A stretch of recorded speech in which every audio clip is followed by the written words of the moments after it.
Halo guys, assalamualaikum warahmatullahi wabarakatuh. Hai. Hari ini aku mau lagi ngebahas nih, aku lagi gabut banget, lagi nungguin anak-anak lagi pada les. Jadi hari ini aku mau ngebahas yang lagi rame banget yang pasti tentang pemilu nih, persiapan pemilu 2024. Nah, kemudian juga kemarin lagi rame juga tentang Mahkamah Konstitusi yang finally MK mengabulkan permohonannya Sabiru, mahasiswa UNS ya, mahasiswa yang melakukan gugatan perkara batas umur dari capres dan cawapres. Nah, dan itu kemarin akhirnya sudah ketok palu juga bahwa permohonan itu diterima dan diperbolehkan batas umur untuk capres dan cawapres itu harus 40 tahun, tetapi boleh tidak 40 tahun asal dia pernah menjabat sebagai kepala daerah, baik wali kota, gubernur, bupati, dan sebagainya gitu. Nah, tapi sekarang yang saya mau bicarakan adalah bahwa Mahkamah Konstitusi ya, Majelis Kehormatan Mahkamah Konstitusi diminta untuk memecat ketua MK yaitu Anwar Usman. Nah, jadi kemarin itu pergerakan advokat, singkatannya Perkat Nusantara, dan Tim Pembela Demokrasi Indonesia atau TPDI, kemarin itu mereka meminta Majelis Kehormatan Mahkamah Konstitusi untuk memberikan tuh sanksi berat kepada ketua MK Anwar Usman, dan bahwa berkas yang mereka bawa itu judulnya tuh apa kalau nggak salah ya, paman datang apa ya, lupa deh, paman datang Gibran melenggang apa keponakan melenggang apa gimana gitu, kayak gitu kurang lebih dah. Nah mereka itu menuntut untuk sanksi berat kepada ketua MK Anwar Usman, dan di sini perwakilan dari advokat tersebut itu namanya kalau nggak salah Petrus. Nah, mereka mengatakan bahwa Anwar Usman ini melanggar prinsip independen dan integritas dalam memutus perkara nomor 90 garis miring PUU nomor 21 tahun 2023 terkait syarat batas usia capres dan cawapres gitu loh. Nah, jadi di sini pernyataan itu mereka sampaikan dalam sidang pemeriksaan pelaporan dugaan pelanggaran kode etik dan pedoman perilaku Hakim Anwar Usman, dan mereka juga meminta kepada Majelis Kehormatan Mahkamah Konstitusi agar dapat agar dalam persidangannya memutuskan dengan memberikan sanksi berat berupa pemberhentian dengan tidak hormat, guys. Oke, jadi guys, guru-guru besar universitas, mereka itu benar-benar mengkritik keras Anwar Usman soal putusan cawapres yang dimana advokat ini menilai bahwa Anwar Usman ini benar-benar memiliki kepentingan yang dalam gitu dalam memutus perkara tersebut gitu loh. Masalahnya adalah Anwar Usman ini mempunyai hubungan kekerabatan dengan Presiden Joko Widodo, Pak Jokowi, dan Gibran Raka Buming Raka, yang mana Anwar Usman ini menikah dengan adiknya Pak Jokowi, otomatis menjadi paman dari Gibran gitu loh. Dan seperti kita ketahui bahwa Gibran ini sekarang digadang-gadang menjadi cawapres, dan sudah dilantik juga, dan sudah diumumkan, dan sudah menjadi cawapres dari Pak Prabowo Subianto.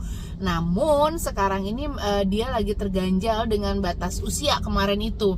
Nah, di sini diatur lah gitu loh. Padahal sebenarnya undang-undang pemilu itu mengatur bahwa batas minimal tuh 40 tahun. Sementara Gibran itu masih berusia 36 tahun guys. Nah, maka diaturlah nih sebagaimana mungkin supaya Gibran bisa mencalonkan sebagai cawapres. Nah, finally MK mengabulkan gugatan soal batas usia pencalonan presiden dan wakil presiden dan menyatakan seseorang bisa mendaftar sebagai capres ataupun cawapres jika berusia minimal 40 tahun atau sudah pernah menduduki jabatan publik karena terpilih melalui pemilu gitu loh. Nah, di sini putusan itu finally membuka pintu bagi wali kota Solo ini, Gibran Rakabuming Raka, yang merupakan putra sulung dari Pak Jokowi sekaligus juga keponakan dari Hakim Anwar Usman yang belum berusia 40 tahun untuk maju di Pilpres 2024. Nah, jadi sekarang pemohon yang pemohon untuk perkara ini nomor 90 sama 91 ini secara tegas dia berbicara tentang bagaimana upaya uji material ini supaya Gibran putra presiden Pak Jokowi dan keponakan dari hakim yang merupakan sebagai terlapor nih sekarang bisa ikut kontestasi Pilpres 2024 sebagai capres ataupun cawapres gitu. Nah, jadi ini sekarang yang lagi rame banget dan lagi dibicarakan gitu oleh masyarakat dan media sosial. Jadi di sini guys, dampak dari putusan tersebut adalah kepercayaan terhadap MK ini menjadi turun dan saya juga menilai bahwa MK ini sekarang udah menjadi tidak bisa independen dan tidak merdeka, dan juga nih berada pada titik yang paling bawah dalam ranah kepercayaan masyarakat terhadap MK gitu loh. Padahal kita kalau MK ini udah menjadi titik tertinggi lah untuk kita berkeluh kesah, untuk kita menggantungkan perihal hukum gitu selain polisi gitu. Dan untuk harapan kita bisa mendapatkan keputusan-keputusan ataupun pembelaan yang baik gitu loh. Nah, tetapi kalau begini ya bagaimana ya masyarakat bisa percaya. Nah, kemarin juga kita juga banyak mendengar bahwa suara-suara masyarakat, suara di DPR, bahwa terkait perkara ini mereka melihat ini bahwa banyak pelanggaran konstitusi di mana MK sebagai pelaku kekuasaan kehakiman berada di dalam posisi yang sudah tidak merdeka lagi dan tidak independen katanya. Nah, sementara masyarakat masih menggantungkan perkara-perkara hukum terhadap MK gitu loh. Nah, tapi kalau begini bagaimana ya? Nah, kemudian apalagi ya? Nah, kemarin itu gugatan ini bukan gugatan ya. Laporan ke Mahkamah Konstitusi, Nah, ini kemarin diketuai oleh Jimli Asidiki. Nah, dia juga membacakan kembali bahwa poin-poin aduan, bahasanya pengaduan bukan gugatan, pengaduan dalam sidang dugaan pelanggaran kode etik dan pedoman perilaku hakim gitu loh. Nah, jadi kalau nggak salah tuh ada beberapa poin-poin. Jadi pelapor atau advokat pelapor ini mempermasalahkan hakim yang dinilai ini punya kepentingan tidak mengundurkan diri dalam memutuskan perkara nomor 90 PUU strip 21 tahun 2023 terkait syarat batas usia capres dan cawapres. Nah, harusnya hakim yang punya connection atau kepentingan atau keterikatan, nah ini harusnya tuh mengundurkan diri gitu loh ketika dia memutuskan syarat batas usia capres dan cawapres ini. Nah, karena putusan itu dianggap syarat akan kepentingan lantaran membuka jalan mulus untuk anak sulungnya Pak Joko Widodo maju sebagai cawapres dari Koalisi Indonesia Merdeka. Nah, kemudian advokat ini juga melaporkan ke MK yaitu terkait substansi materi perkara yang juga sedang diperiksa, dibicarakan di ruang publik gitu loh.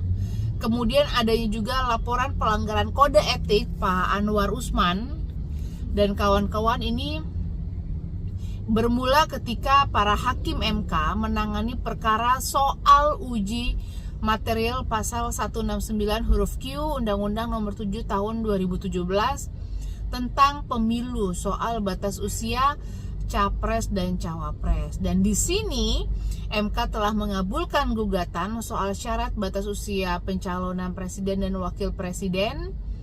Nah, dan juga MK menyatakan bahwa seseorang bisa mendaftar sebagai capres dan calon wakil presiden jika berusia minimal 40 tahun atau sudah pernah menduduki jabatan sebagai kepala daerah gitu loh. Dan ya seperti kita ketahui saat ini Gibran Rakabuming Raka telah resmi mendaftarkan diri sebagai bakal cawapres yang akan mendampingi Pak Prabowo Subianto pada kontestasi politik nasional tahun 2024.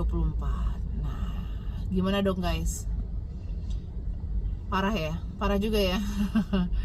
Nah, jadi ada juga tuh ada juga konteks yang mana Ketua MK Anwar Usman juga dia merespon juga nih soal desakan politik agar mundur dari jabatannya. Dan Anwar Usman dia mengatakan dengan entengnya bahwa jabatan itu ditentukan oleh Allah Subhanahu wa taala. Yang menentukan jabatan milik Allah yang Maha Kuasa, kata Anwar ketika ditanya sama wartawan. Jadi sepertinya dia menganggap dirinya nggak perlu mundur terkait putusan tentang syarat batas usia pencalonan presiden dan wakil presiden. Nah, dan juga menurut dia MK merupakan pengadilan norma sehingga dia tidak perlu untuk mundurkan diri. Dan Anwar Usman juga membantah bahwa dia melobi hakim konstitusi lainnya agar mengabulkan perkara nomor 90 PUU nomor 21 tahun 2023 guys. Nah, jadi guys di sini ini gimana ya? Jadi di sini tuh ya pada prinsipnya gini. Sebenarnya kalau menurut saya ini sudah dirancang sebagaimana mungkin jauh-jauh hari, bukan tiba-tiba Gibran dicalonkan menjadi calon wakil presiden, enggak. Ini harusnya ini sudah dirancang sejak lama, mungkin udah 2 tahun atau 3 tahun sebelumnya, atau mungkin bisa justru sebelum pencalonan Gibran sebagai wali kota Solo, sebagai wali kota Solo gitu. Nah, jadi memang sudah dirancang gitu. Nah, dan ini nggak sejek-saknyek gitu loh. Jadi Anwar Usman pun ditaruh sebagai ketua MK itu pun sudah dirancang. Kalau menurut saya ya, itu sudah dirancang gitu. Dan sudah sejak lama ini dirancang gitu. Jadi tinggal gongnya sekarang gitu. Dan tapi kenapa ini orang-orang baru ributnya sekarang gitu loh? Kenapa nggak dulu-dulu? Kenapa waktu dia jadi wali kota Solo kenapa nggak ribut gitu? Ya mungkin kita nggak tahu nih. Jadi apa ya strateginya Pak Jokowi ini kita nggak bener-bener nggak tebak guys. Kita nggak bisa tebak gitu. Dan dia memainkan apa ya, skenario atau drama ini bener-bener bagus sih kalau menurutku. Yang mana sekarang PDIP itu menjadi jadi kacau nih PDIP, karena suara dari PDIP ini sekarang terpecah gitu loh. Ada yang ke Projo, ya kan, ada yang ke PDIP sendiri gitu loh. Nah, jadi sebenarnya PDIP ini harus takut juga sama Pak Jokowi, yang Pak Jokowi ini kemarin dianggap sebelah mata. Sekarang Pak Jokowi ini diperebutkan gitu loh. Sekarang Pak Jokowi ini justru ditakuti gitu. Yang mana Pak Jokowi kita nggak anggap dia sebelumnya. Nah, nggak kita anggap, sekarang dia justru sebagai kingmaker gitu, sebagai kingmaker. Dan menurutku ya entah siapa di belakangnya Pak Jokowi ya, tapi menurutku ini jadi bagus. Dan mungkin memang dulunya sudah ada strategi, memang dia akan berjalan bersama Pak Prabowo Subianto, dan itu pun sudah kita bisa lihat dari kesatrianya Pak Prabowo Subianto, yang finally dia bergabung bersama pemerintahan sebagai Menhan gitu. Nah, jadi kita bilang kesatria iya, karena memang dia finally, kalau di politik nggak bisa tuh akhirnya kita berlawanan finally menjadi musuh. No, justru akhirnya kita harus bisa menerima kekalahan itu untuk menjadi lebih baik, dan tujuannya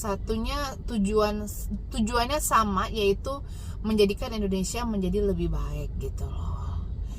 Dan kalau masalah Pak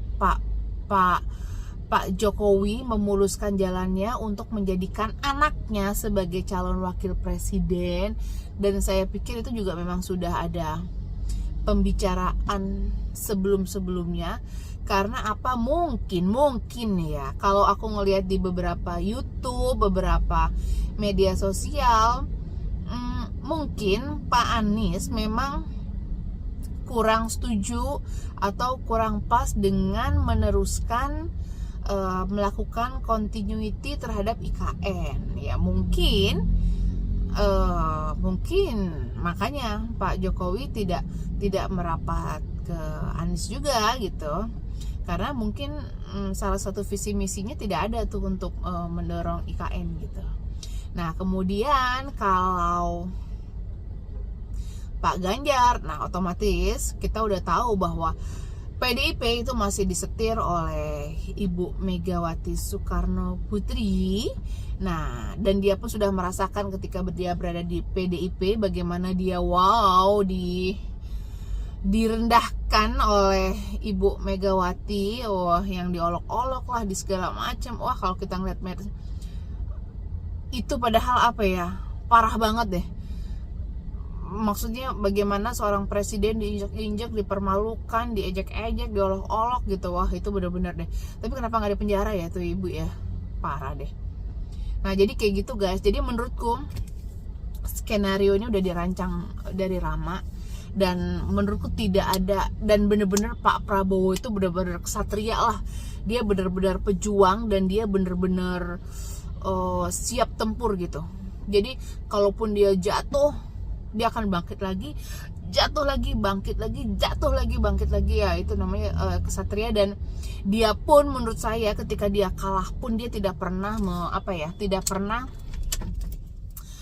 menjelek-jelekan atau baperan atau segala macam. Menurutku enggak. Buktinya dia merapat ke dalam pemerintahan dan dia menjadi menteri. Itu benar-benar kesatria banget ya.